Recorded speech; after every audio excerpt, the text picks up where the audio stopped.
Jetzt ist gerade wieder Flaute. Der muss es jetzt noch mal schaffen, was er schon mal geschafft hat, dass es wieder Fahrt aufnimmt.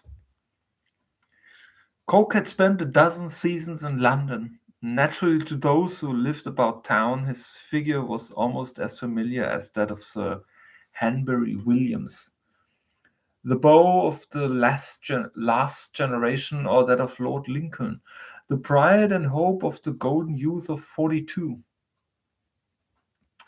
1742. The chairman, who had never left the rank in St. James Street in obedience to his nod, was likely as not to ask the way to Mrs. Cornley's rooms. The hackney coachman, who did not know his face and liveries, was a stranger also to the front of White's and to the cry of "Who goes home?"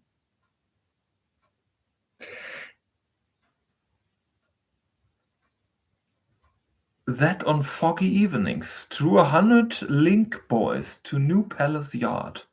In his present difficulty, his principal and almost his only hope of escaping from a degrading scuffle lay in his notoriety.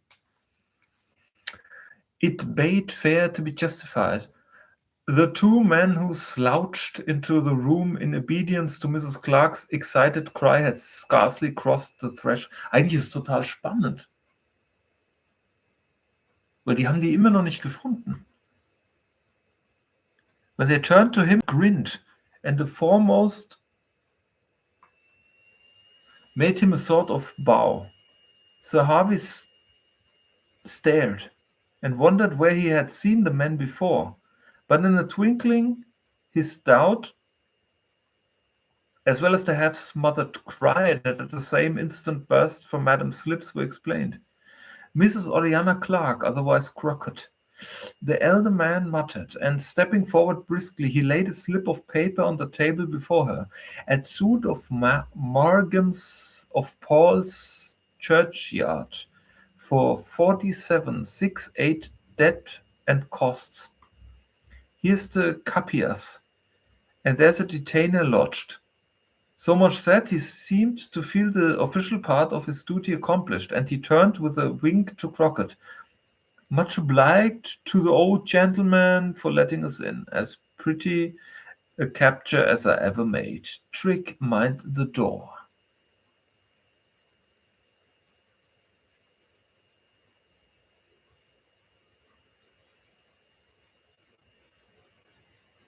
Also kamen jetzt Typen rein, haben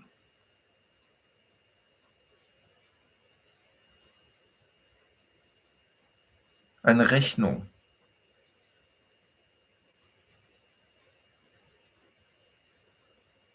für die Heirat auf den Tisch gelegt. The miser who sees his hoarded all sink beneath the waves. The leader who, in the flush of victory, falls into the deadly ambush and knows all lost. The bride widowed on her wedding morn. These may in some degree serve to image Madame at that moment. White to the lips, her eyes staring, she plucked at the front of her dress with one hand and, leaning with the other against the wall, seemed to struggle for speech. It was Tom who stepped forward. Tom who instinctively, like the brave soul he was, screened her from their eyes. "What is it?" he said. "Have a care, man, whom you speak to. What do you mean, and who are you?"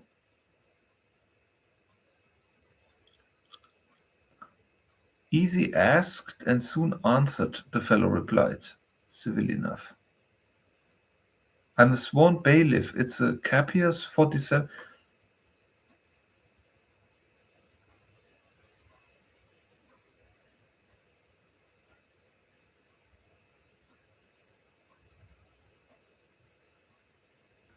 Das fragt er die Typen, die gerade rausgehen. "I'm a sworn bailiff. It's a Capias 47, 6, 8 debt and costs. That's what it is. And there's a detainer lodge, so it's no use to pay till you know where you are. The lady is here, and I'm bound to take her. It's a mistake, Tom muttered. There's a mistake, man. What is the name? Well, it's Clark alias Crockett on the writ, and it's Clark alias Hawksworth. Hawksworth? Yes, Hawksworth on the detainer, the bailiff answered, smiling. I don't take on myself to say which is right, but the old gentleman here should know. Das ist die Schwester von ihm, von Hawksworth.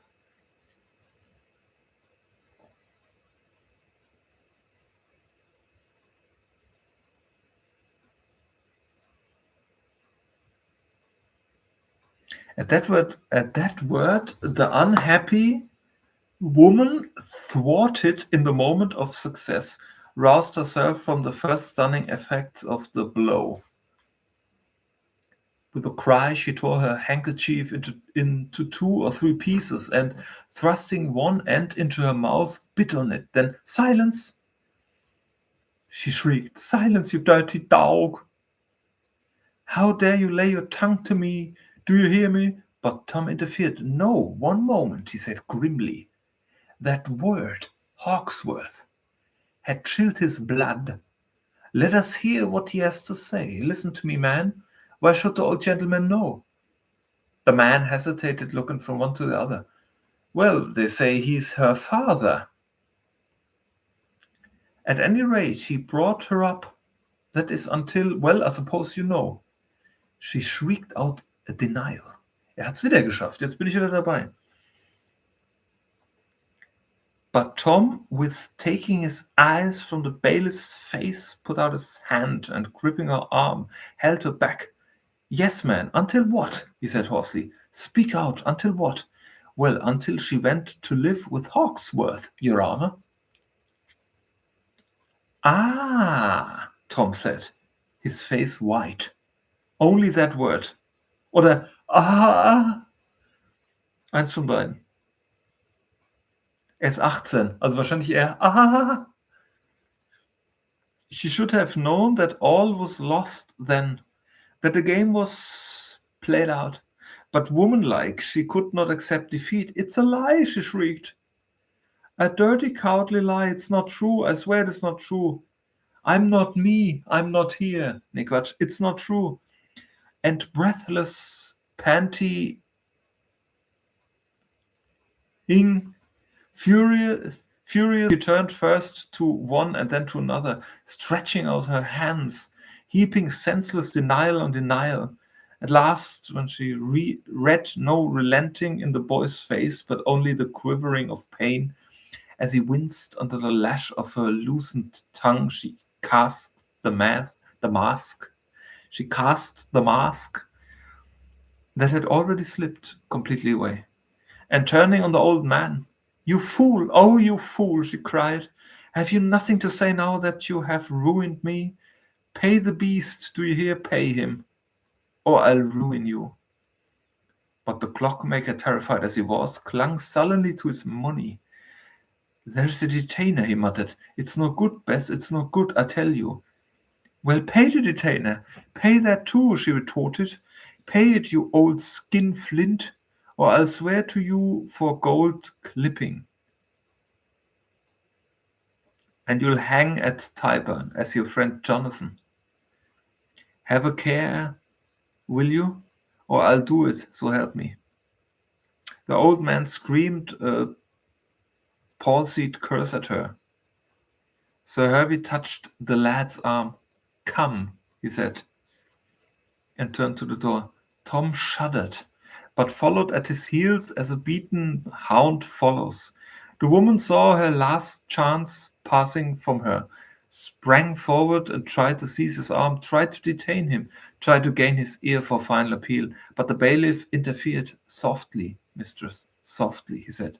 You know the rules. Get the old one to pay, and you may do as you please. He held her while Tom got out.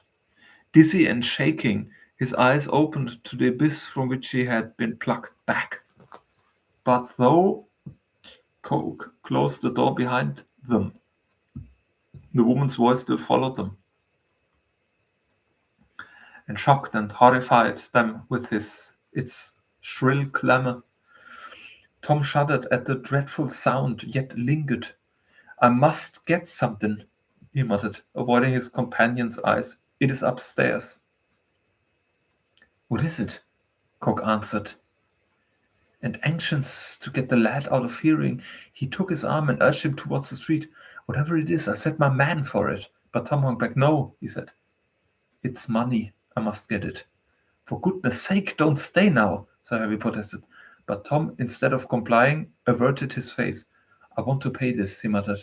I shall never see her again. But I would rather she were not taken now, that's all. Coke stared. Oh Lord, he said, and he wondered. But he let Tom go upstairs, and he waited himself in the passage to cover his retreat. He heard the lad go up and push open the door to the little three-cornered room, which had been his abode for a week. The little room where he had tasted to the full of anticipation, and whence he had gone aglow with fire and joy an hour before. Coke heard him no farther, but continued to listen. And what is that? He muttered presently. A moment, and he followed his companion up the stairs. At the head of the flight, he caught again the sound he had heard below, the sound of a muffled cry, deadened by distance and obstacles, but still almost articulate. He looked after Tom, but the door of the room in which he had disappeared was half open. The sound did not issue thence. Then he thought it came from the room below, and he was on the point of turning when he saw a door close beside him in the angle of the stairs, and he listened at that. For the moment all was silent, yet Sir Harry had his doubts. The key was in the lock. He turned it softly and stepped into an untidy little bedroom, sordid and dull, the same, in fact, through which Josephine had been decoyed. He noticed the door at the farther end and was crossing the floor towards it.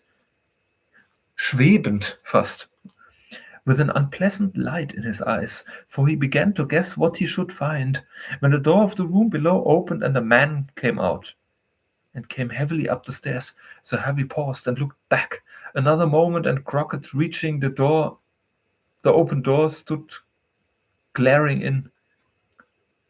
Sir Harry spoke only one word. Open, he said, and he pointed with his cane to the door of the inner room. The key was not in the lock.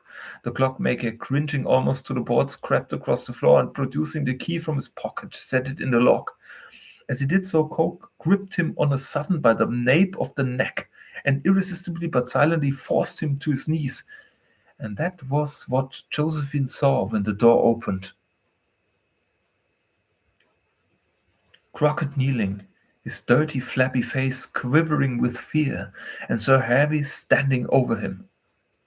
"Oh!" she exclaimed, and stepped back in amazement. But so much thought given to herself, her next was for Tom. She had been a prisoner nearly 2 hours, in fear as well as in suspense, assailed at one time by the fancy that those who had snared her had left her to starve, at another by the dread of ill treatment if they returned. But the affection for her brother, which had roused her from her own troubles, was still strong, and her second thought was of Tom. She seized Sir Harry's arm. "Thank heaven you have come," she cried. "Did he send you? Where is he?" "Tom," Cook answered cheerily. "He's all right. He's here." "Here? And he's not married?" "No, he's not married," Sir Harry answered. "Nor is he going to be yet a while." "Thank God!" she exclaimed. Und damit hat sie wahrscheinlich Coke gemeint. Ich kann jetzt noch nicht aufhören. And then, as their eyes met, she remembered herself and quailed, the blushes burning in her cheeks. She had not seen, zum Glück habe ich nicht aufgehört jetzt gerade. She had not seen him since the evening at Vauxhall, when he had labored to open her eyes to Hawksworth's true character. The things that had happened, the things that she had done since that evening, crowded into her mind. She could have sunk into the floor for very shame. She did not know how much he knew, or how much worse than she was he might be thinking her.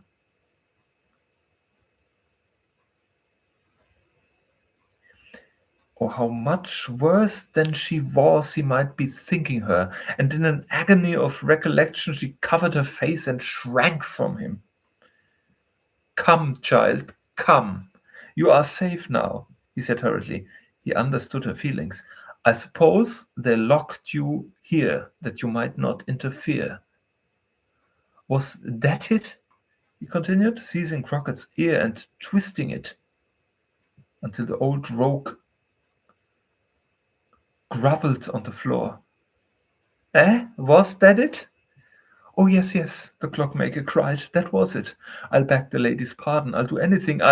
You'll hang some day, Sir Harry answered, releasing him with a final twist. Be gone for this time, and thank your stars I don't haul you to the nearest justice. And do you, child, come to your brother. He's in the next room. But when Josephine had so far conquered her agitation as to be able to comply, they found no Tom there. Only a scrap of paper bearing a line or two of writing lay on the table. I'm gone to enlist, or something. I don't care what. It doesn't matter. It ran. Don't come after me, for I shan't come back. Let Josie have my setter pup. It's at the hall. I see it now. It was a trap. If I meet H, I shall kill him. Tom. He has found her out, then? Josephine said tearfully. Yes, Harvey answered, standing at the table and drumming on it with his fingers, while he looked at her and wondering what was to be done next. He has found her out. In a year he will be none the worse and a little wiser. Word up. But if he enlists, she murmured. We shall hear of it, Coke answered, and can buy him out. Was heißt enlist? In the army now?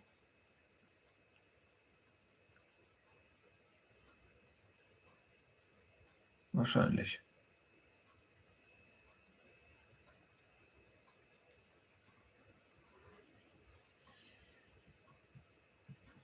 And then there was silence. Again. And he wondered again what was to be done next. Below the house was quiet. Either the bailiffs had removed their prisoner or she had been released. And she and they had gone their ways. Even Crockett, it would seem, terrified by the position in which he found himself, had taken himself off for a while.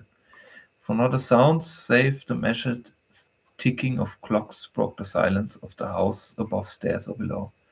After a time, as Josephine said nothing, Sir Harvey moved to the window and looked into the row. The coach that had waited so long was gone. A thin rain was beginning to fall, and through it a pastry cook's boy with a tray on his head was approaching the next house. Otherwise the street was empty. Did my sister send you? She faltered at last. No. How did you find me? I heard from your brother-in-law, he answered, his face still averted.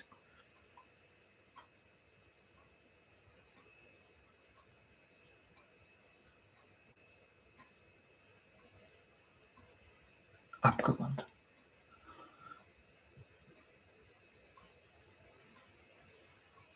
I heard from your brother-in-law. What? That you had gone to Davis Street. He knew? Yes. She caught her breath. Is it public? She whispered. I suppose everybody knows. Well, some do, I have no doubt. Women will worry something. And of course there is a sort of a bone in it. She shivered, humiliated by the necessity that lay upon her. She must clear herself. It had come to this. She had brought it to this, that she must clear herself even in his eyes. My brother was there, she said instinctively, her face covered from his gaze. I know, he answered. Do they know? He understood that she meant the northeast. No, he answered, not yet.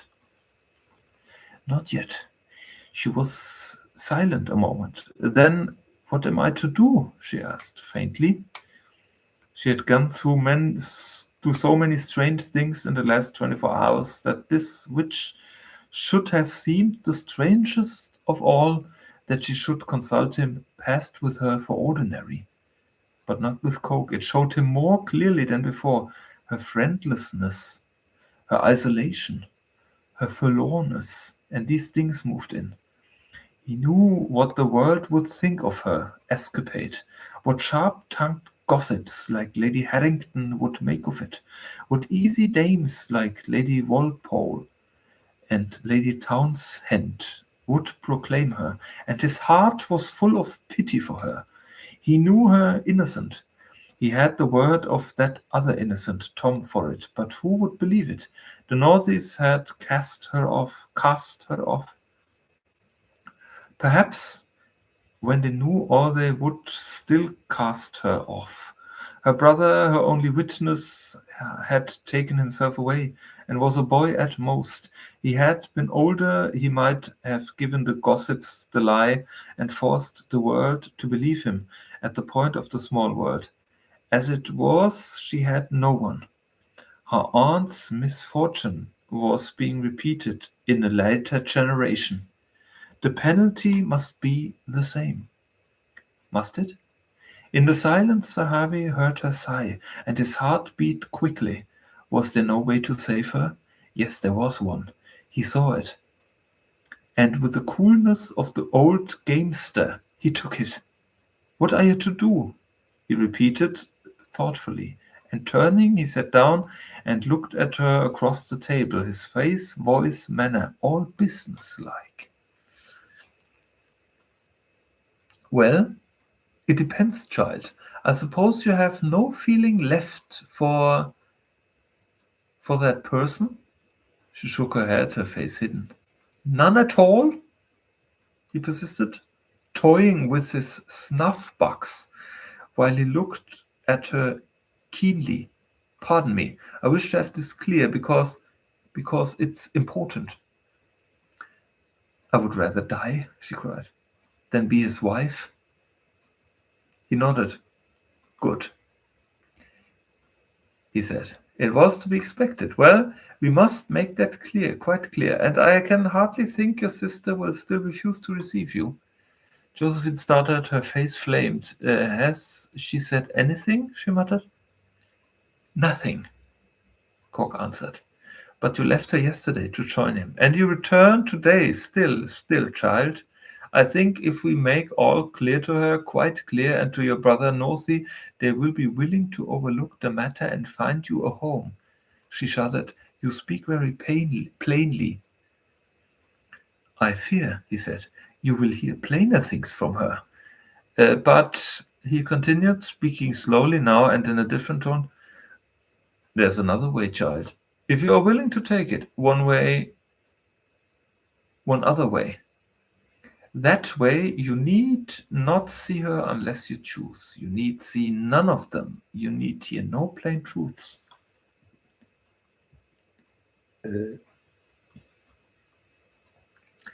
That way you may laugh at them, and what they say will be no concern of yours, nor need to trouble you. But 'tisn't to be supposed that with all this you will take it.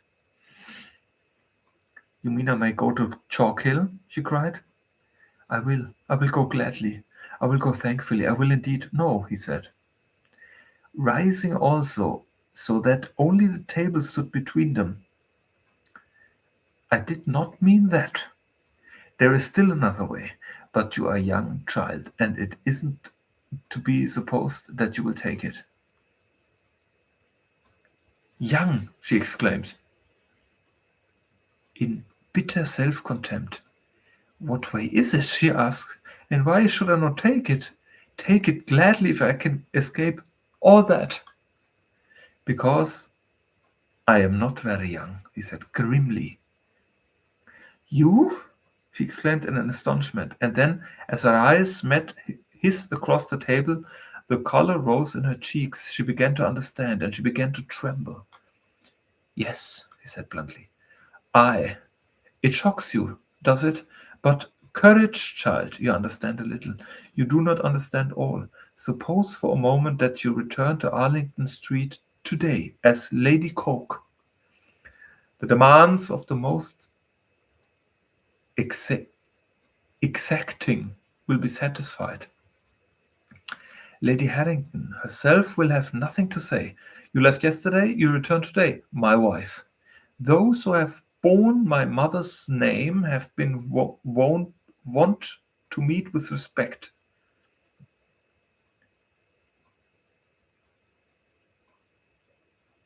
Want, gewöhnlich, haben die Gepflogenheit to meet with respect, and I doubt not will continue to meet with it. And you would do that? She cried. I would. You would marry me? I would. After all that has passed here today, here today. For a moment she was silent. Then, and you imagine I could consent? She cried. You imagine I could do that? Never, never. I think you good. I think you noble. I thank you for your offer, Sir Harvey. I believe it to be one the world would deem you mad to make and me mad to refuse. But, and suddenly she covered her face with her hands, as if his eyes burned her. From what a height you must look down on me. I look down? He said lamely. Not at all. I don't understand you.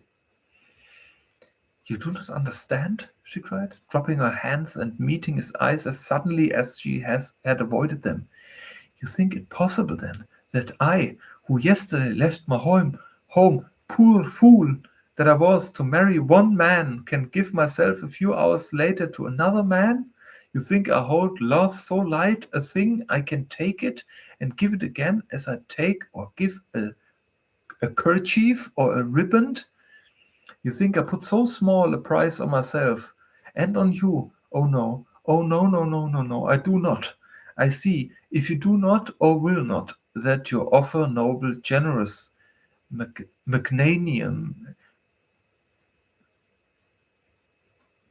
magnanimous as it is the sharpest taunt of all, that you have it in your power to fling at me. That, Sir Hervey said, is because you don't understand. It is possible, she repeated. It is possible. What you have in your mind may be impossible. Nay, it is impossible, she repeated. It is impossible. What you have in your mind may be impossible, he retorted, but not what I have in mine. I should have thought, child, that on your side also you had had enough of romance. She looked at him in astonishment, while I, he continued, raising his eyebrows, have outgrown it. There is no question. At least in my offer there was no question of love. For one thing, it is out of fashion, my dear. For another, at the age I have reached, not quite the age of Methuselah perhaps, but an age, as you once reminded me, at which I might be your father. I need only a lady to sit at the head of my table to see that the maids don't rob me or burn the hall, and to show a pretty face to my guests when they come from town.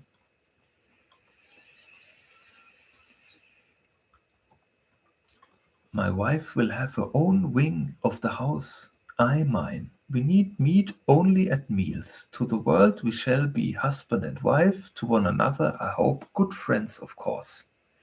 Sir Harvey continued with a slight yawn. There was a time when I should not have thought this an ideal marriage, when I might have looked for more, nor should I then have, you might almost call it, insulted you, ma chère, by proposing it. But I'm old enough to be content with it. And you are in an awkward position from which my name may extricate you, while you have probably had enough of what children call love. So, in fine, what do you say?